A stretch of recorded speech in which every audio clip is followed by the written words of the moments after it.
Hey, ladies and gentlemen, this is Carmine Sabia for Explain America, and Minnesota Rep. Ilhan Omar, she could find herself in some criminal trouble rather quickly. Before we get started, please make sure you like, comment, share, and subscribe. Those little things really help us out, and they help our channel continue to grow. This Somali COVID fraud thing is going to become one of the biggest scandals in political history. People are not understanding how big this is, and they're focusing on words President Donald Trump has said rather than focusing on what actually happened. Now, according to this person on CNN, there is actual evidence that Ilhan Omar directly benefited from this theft. Now, I know that people that were responsible for the theft, some of them did contribute to her campaign, but according to this person, there's even more evidence. And that could be really problematic. It definitely could lead to a deportation. It could lead to a jail sentence.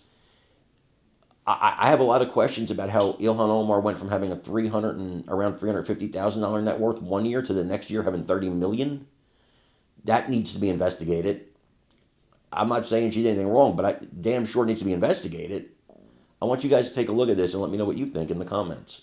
Isn't the American project supposed to be about treating people as individuals, not as representatives of where they came from, about who their parents were, or whatever, but about who they are and what they can individually contribute to this country?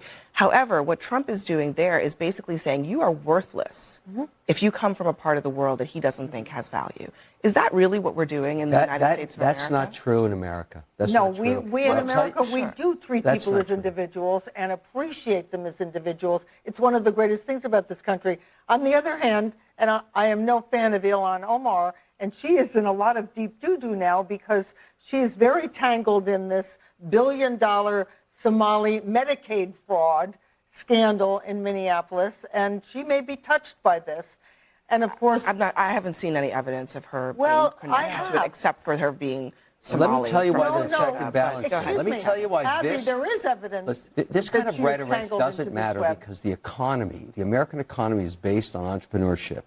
I'm just one random investor. There are millions like me. We don't give a damn where you came from. Right. We only ask, do you have executional excellence? I hire everybody, regardless of where their origination was or their race, religion, their skin color. I don't give up. It doesn't matter. If you can actually execute, you fit in an American company. And that exists today regardless of who's the executive.